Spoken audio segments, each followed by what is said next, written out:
Friends, कैसे हैं आप तब। हम लोग भारत का भूगोल पढ़ रहे हैं। पहला अध्याय भारत का भौगोलिक परिचय समाप्त हो चुका है। आज हम पढ़ेंगे भारत की मृदा। मृदा मिट्टी। मिट्टी शब्द जो है, मृदा शब्द वो लैटिन भाषा के सोलम शब्द से आई है। मिट्टी का निर्माण एक बहुत ही जटिल प्रक्रिया है। बहुत समय लगता है मिट्टी का निर्माण होने में। 1 सेंटीमीटर मोटी मिट्टी का निर्माण होने में सैकड़ों वर्ष लगता है। आप ये सोचिए कि मिट्टी का निर्माण होता कैसे है। मिट्टी का निर्माण पत्थरों के अवक्षय से, जानवरों, पौधों के अपघटन से होता है। ठीक है। मिट्टी में बहुत सारे पदार्थ पाए जाते हैं। ह्यूमस और ऑर्गेनिक मैटर 5 से 10% पाए जाते हैं। खनिज पदार्थ 40 से 45% पाए जाते हैं। मिट्टी में जल भी पाया जाता है। नमी, जिसे मृदा जल कहते हैं, ये 25% पाई जाती है और मृदा वायु 25% पाई जाती है। ठीक है। भारतीय कृषि अनुसंधान संस्थान ICAR ने 1986 में एक अपने परीक्षण कर पाया कि भारत में 8 प्रकार, कितने प्रकार? 8 प्रकार की मिट्टियाँ प्रमुख रूप से पाई जाती है और 27 प्रकार की मिट्टी गौण रूप से पाई जाती है। मिट्टी को परत के स्तर पर अगर हम डिवाइड करें, परत के स्तर से कितने परत होते हैं, तो 4 प्रकार हैं और प्रमुख रूप से क्षेत्रों पर विस्तृत मिट्टियाँ 8 प्रकार की है। परीक्षा के दृष्टिकोण से देखें तो आपको ये याद रखना होगा कि मिट्टी, भारत में पाई जाने वाली मिट्टी 8 प्रकार की होती है प्रमुख रूप से। इसमें सबसे अधिक क्षेत्रों में फैला हुआ मिट्टी जलोढ़ मिट्टी है, जो 43% क्षेत्र में फैला हुआ है। इसके बाद हमारा लाल मिट्टी, तीसरे स्थान पे काली मिट्टी, चौथे स्थान पे लेटराइट मिट्टी पाई जाती है। जब मैं जलोढ़ मिट्टी पंजाब, जब मैं भूगोल पढ़ाऊँ आप लोगों को तो आप लोग अपने पास मैप अवश्य रखें। अब पंजाब कहाँ? पंजाब से लेके असम तक। असम कहाँ पर? पंजाब हुआ आपके दिल्ली के बाद हरियाणा, हरियाणा के बाद पंजाब। पंजाब से लेके असम तक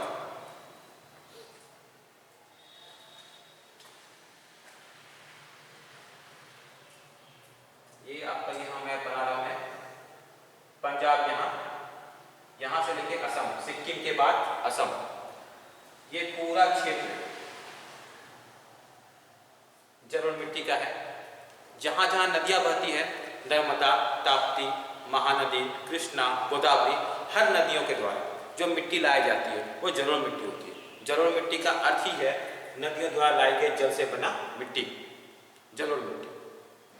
तो एक पंजाब से लेके असम तक, दूसरा जितनी भी नदियाँ हैं, नर्मदा, ताप्ती, कृष्णा, गोदावरी, कावेरी, इन सब नदियों के द्वारा लाई गई मिट्टी जिस जिस क्षेत्र में है, आपको ये नर्मदा यहाँ बहती है, ताप्ती यहाँ बह रही है, गोदावरी, कृष्णा, कावेरी सब यहाँ बह रही है।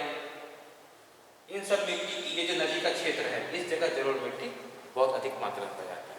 इसलिए भारत में जलोढ़ मिट्टी सबसे अधिक मात्रा में पाई जाती है, जिसका प्रतिशत 43% है और ये 15 लाख वर्ग किलोमीटर क्षेत्र में फैला हुआ है। जलोढ़ मिट्टी 2 प्रकार की होती है, एक खादर, एक बांगर।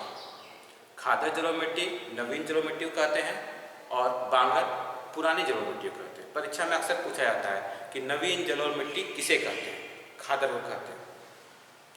खादर और बांगर, आप ये कल्पना कीजिए कि एक नदी की मिट्टी है, वो पुरानी और नई कैसे हो गई?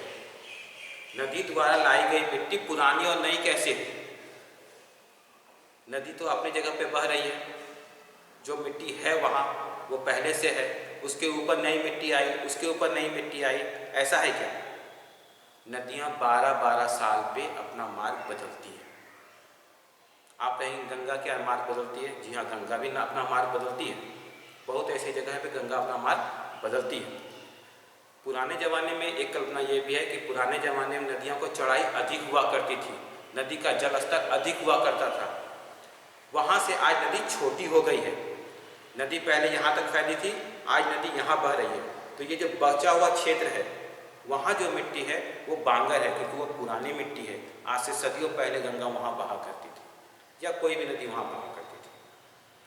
कभी कभी क्या होता है, नदियों में जब बाढ़ आता है तो उसे मिट्टी साथ में लेके चलती नदी, और वो नदी फैल जाती है बाढ़ के समय, बरसात के दिनों में। वहाँ जो मिट्टी वो छोड़ के चली जाती है वो भी खादर मिट्टी है। समझ में आया आपको मेरी बात? खादर मिट्टी जो है वो नई मिट्टी है, नदियाँ बाढ़ में अपना जमन लेके आई, वहाँ छोड़ दी और आगे बढ़ गई। गर्मी के मौसम आते आते धीरे धीरे नदी छोटी होती चली गई, तो ये क्षेत्र में जो मिट्टी जमा हुआ है वो खादर मिट्टी है। बांगड़ मिट्टी में अक्सर आप देखेंगे जिनका घर नदी के किनारे होता है, जिस गांव में रहते हैं वो लोग, अगर बगल में नदी बह रही है तो देखते होंगे नीचे से मिट्टी अगर हटाने पे कुछ छोटे छोटे संख सफ़ेद रंग के पाए जाते हैं, वो कैल्शियम कार्बोनेट होते हैं। छोटे छोटे संख सफ़ेद सफ़ेद, वो कैल्शियम कार्बोनेट, वो बांगर मिट्टी में पाया जाता है। खादर मिट्टी बांगर मिट्टी की तुलना में अधिक उपजाऊ है। खादर मिट्टी बांगर मिट्टी की तुलना में अधिक उपजाऊ है। ये जो कंकड़ पाया जाता है वो अशुद्ध कैल्शियम कार्बोनेट की ग्रंथियां होती हैं। इस मिट्टी में फास्फोरस, नाइट्रोजन और जीवाश्म, इस मिट्टी में फास्फोरस, नाइट्रोजन और जीवाश्म की कमी पाई जाती है। मैं एक चार्ट बना दूंगा आप लोगों के लिए, उस चार्ट में आप देख सकेंगे कि किस मिट्टी में क्या होता है, क्या नहीं होता है और किसकी फसल होती है इसमें। ठीक है, लाल मिट्टियाँ, यह भारत के 6.1 लाख, जलोढ़ मिट्टी 15 लाख वर्ग किलोमीटर में फैली है, लाल मिट्टी 6.1 लाख वर्ग किलोमीटर में फैली हुई है। इसका सर्वाधिक विस्तार कहाँ है? तमिलनाडु में। इसका सर्वाधिक विस्तार तमिलनाडु में है। और लाल मिट्टी है, इसका अर्थ ये हुआ कि इसका रंग लाल है। लाल होने का कारण निश्चित रूप से इसमें लो ऑक्साइड होंगे, लो ऑक्साइड की मात्रा अधिक होने के कारण ये लाल है। एक बात और कि इस मिट्टी को सर्वाधिक निच्छालित मिट्टी भी कहते हैं। निच्छालित किसको कहते हैं? ज्योग्राफी में कुछ कुछ शब्द ऐसे आते हैं जिसको जानना बहुत जरूरी होता है। इन शब्दों को अगर आप जान जाएंगे तो इस वाक्य का अर्थ भी आपको अच्छी तरीके से समझ में आएगा। निच्छालित, निच्छालित का अर्थ ये हुआ कि मिट्टी जब जल आता है, वर्षा का जल हो, बाढ़ का पानी हो या कोई भी पानी, मिट्टी पे जब जल आता है तो उसके खनिज तत्व मिट्टी के जल के साथ नीचे चले जाते हैं। मिट्टी है, इसमें जो खनिज भरा हुआ है, जल पड़ने की वजह से ये धीरे धीरे जल के साथ नीचे की ओर चले जाते हैं वो खनिज तत्व। इस कारण इसको, इस प्रक्रिया को निच्छालन कहते हैं। ठीक है, इसमें लोहे, अल्युमिनियम तथा चूने के अंश अधिक होते हैं। इसमें तंबाकू, बाजरा और दलहन की खेती अच्छी होती है। काली मिट्टी, इसे रेगुर मिट्टी, कपासी मिट्टी भी कहते हैं। परीक्षा में पूछा जाता है रेगुर मिट्टी किसे कहते हैं? काली मिट्टी को रेगुर मिट्टी कहते हैं। इसे कपासी मिट्टी क्यों कहते हैं? क्योंकि इसमें कपास की उत्पादन सर्वाधिक होता है। महाराष्ट्र, गुजरात में कपास का उत्पादन बहुत होता है। इसे अंतर्राष्ट्रीय रूप से इसे चरनोजम कहते हैं। इसका सर्वाधिक फैलाव महाराष्ट्र में है। जल धारण करने की क्षमता इसमें बहुत अधिक होती है। बहुत गर्मी के दिनों में आप देखेंगे महाराष्ट्र के क्षेत्रों में, महाराष्ट्र के खेतों में, गुजरात के खेतों में मिट्टी में बहुत बड़े बड़े दरार पड़ जाते हैं। आपको इस तरह का बहुत सारा वीडियो देखे होंगे जिसमें एक किसान खेत में बैठा हुआ है, उसके अगल बगल चारों तरफ खेत फटी हुई है, खेत में मोटे मोटे दरार पड़े हुए हैं, वो यही मिट्टी होती है। काली मिट्टी में दरार बहुत बड़ी बड़ी होती है, इसमें नमी सोखने की क्षमता बहुत अधिक होती है। ये स्वतः जुताई वाली मिट्टी होती है, इसमें हल्का सा पानी दे दें तो ये भुरभुरा हो जाएगा। ठीक है, आप इसको नोट कीजिए। इस मिट्टी में कपास की खेती बहुत अच्छी होती है, इसको अच्छे तरीके से नोट कीजिए।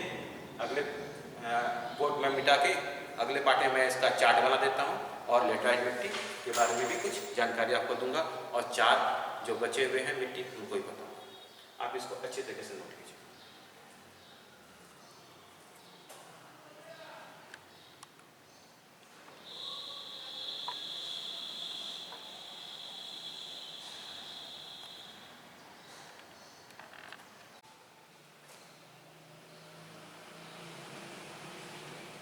हम लोग मृदा पढ़ रहे हैं। मृदा में आपको जलोढ़ मिट्टी, काली मिट्टी, लाल मिट्टी, लेटराइट मिट्टी, लवणीय क्षारीय मिट्टी, पीट मिट्टी, पर्वतीय मिट्टी, ये सारी मिट्टी पढ़ना है, जिसमें से हम लोग काली मिट्टी, जलोढ़ मिट्टी और लाल मिट्टी को पढ़ चुके हैं। अब पढ़ना है लेटराइट मिट्टी। यह मिट्टी 1.26 लाख वर्ग किलोमीटर में फैला हुआ है। इसका फैलाव केरल, महाराष्ट्र क्षेत्र में है, असम में भी ये पाया जाता है। यह मिट्टी सह्याद्री, पूर्वी घाट, राजमहल की पहाड़ियाँ, सतपुड़ा में पाई जाती है। फिर वही सवाल उठ के चला आता है कि पूर्वी घाट है कहाँ, सह्याद्री है कहाँ, सतपुड़ा है कहाँ। आप इसको नोट करेंगे, उसके बाद मैं आपको बताता हूँ कि पूर्वी घाट, सह्याद्री, सतपुड़ा कहाँ है। भीगने पे ये मिट्टी जो है लेटराइट मिट्टी भीगने पे कोमल हो जाती है, नरम हो जाती है और सूख जाने पे बहुत हार्ड हो जाती है। इस पे खेती करना आसान नहीं होता है सूख जाने पर। बारिश होने के बाद ही इस पे हल चलाया जा सकता है।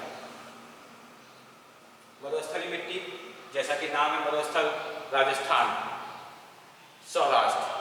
कहाँ है सौराष्ट्र? कच्छ का रंग कहाँ है? भुज, आपको सुने होंगे, गुजरात में है कच्छ। मैं बताऊंगा अभी कहाँ है सब। हरियाणा के क्षेत्र में पाया जाता है। इसमें जैविक पदार्थ और नाइट्रोजन की कमी पाई जाती है। किसमें? मरुस्थलीय मिट्टी में जैविक पदार्थ और नाइट्रोजन की कमी पाई जाती है। यहाँ सरसों की खेती अच्छी होती है। राजस्थान सरसों के उत्पादन में प्रथम स्थान पे है। यहाँ के सरसों के दाने मोटे मोटे होते हैं और अच्छी गुणवत्ता वाले होते हैं। पर्वतीय मिट्टी, ये मिट्टी नवीन मिट्टी है और अभी अविकसित मिट्टी के रूप में इसे गिना जाता है। इसका फैलाव कश्मीर से अरुणाचल प्रदेश तक है। ये मिट्टी अम्लीय होती है और इसमें सेब और नाशपाती की खेती अच्छी तरीके से होती है। मैंने यहाँ पे एक चार्ट बना दिया है। एक मिट्टी है पीट तथा दलदली मिट्टी और लवणीय और क्षारीय मिट्टी। जलोढ़ मिट्टी, लाल मिट्टी, काली मिट्टी। जलोढ़ मिट्टी का विस्तार भारत में सबसे अधिक है 43% पे। लाल मिट्टी, काली मिट्टी, लेटराइट मिट्टी, मरुस्थलीय मिट्टी, पर्वतीय मिट्टी, पीट और दलदली, लवणीय और क्षारीय। लवणीय और क्षारीय मिट्टी जो है इसका स्वाभाविक विस्तार बहुत कम जगह पर विस्तृत है, लेकिन ये उत्तर प्रदेश में ही पाया जाता है। उत्तर प्रदेश में लवणीय मिट्टी क्यों पाई जाती है? सोचने वाली बात है, इसको सोचना होगा। लवणीय मिट्टी, क्षारीय मिट्टी उत्तर प्रदेश में नहरों के कारण पाया जाता है। नहरों का विस्तार, नहरों के द्वारा सिंचाई उत्तर प्रदेश में बहुत अधिक पैमाने पर होती है। बरसात के दिनों में जब नहरों में पानी भर जाता है और वो सामान्य खेतों में भर जाता है। जब बारिश कम हो जाती है तो पानी तो भाप बन के उड़ जाता है और पानी में जो नमक है, जो लवणीय चीज है, जो नमकीन है, वो वही मिट्टी के पर रह जाता है।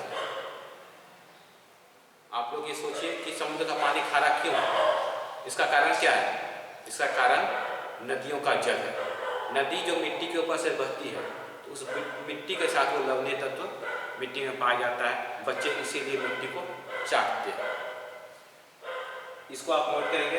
यहाँ पे मैंने कुछ सवाल लिखा है। शुष्क खेती के लिए सर्वाधिक उपयुक्त मृदा काली मिट्टी।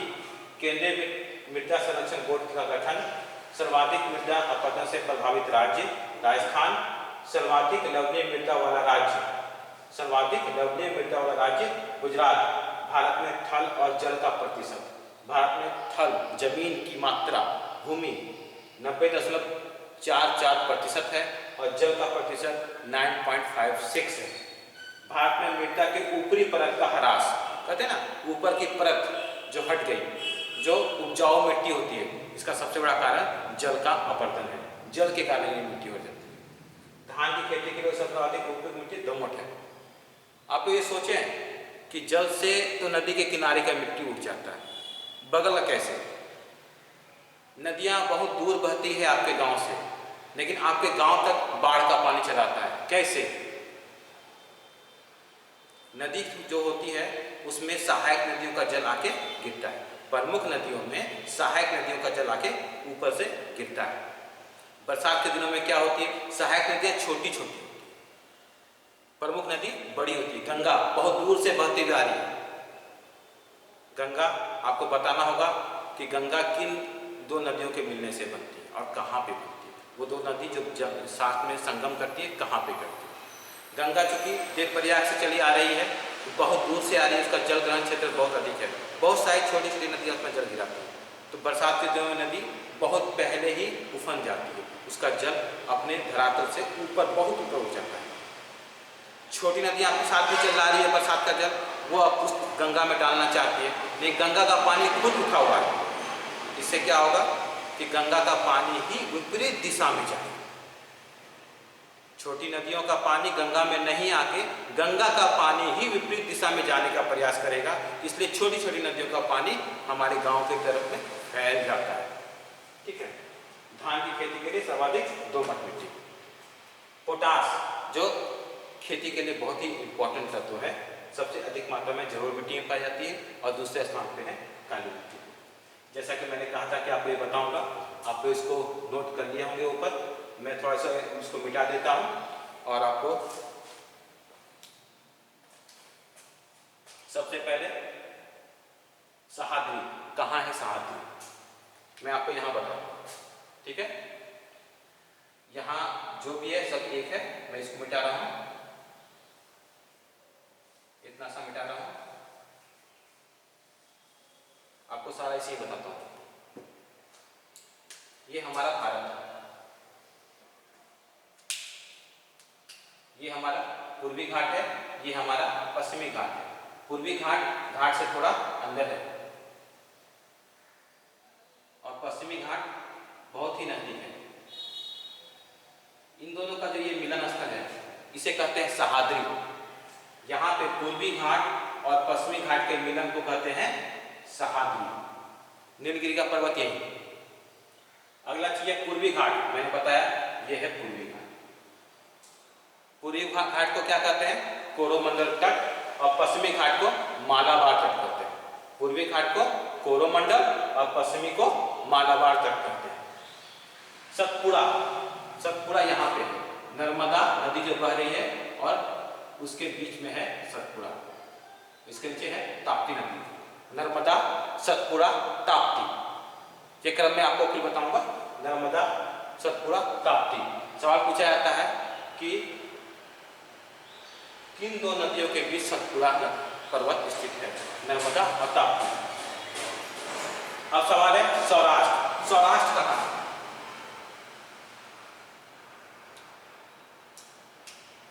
आपको भारत का नक्शा देखिए अपना, ये ऐसा है, ये वाला जो भाग है ये है सौराष्ट्र का।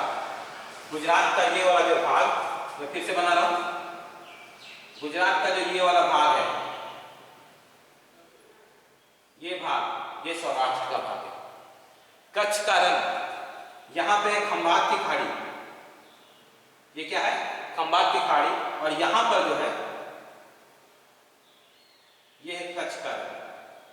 याद रखिएगा, ये है सौराष्ट्र गुजरात का, ये खंबात की खाड़ी और ये कच्छ का रंग। खाड़ी किसे कहते हैं? मैंने अभी कहा खंबात की खाड़ी। खाड़ी किसे कहते हैं?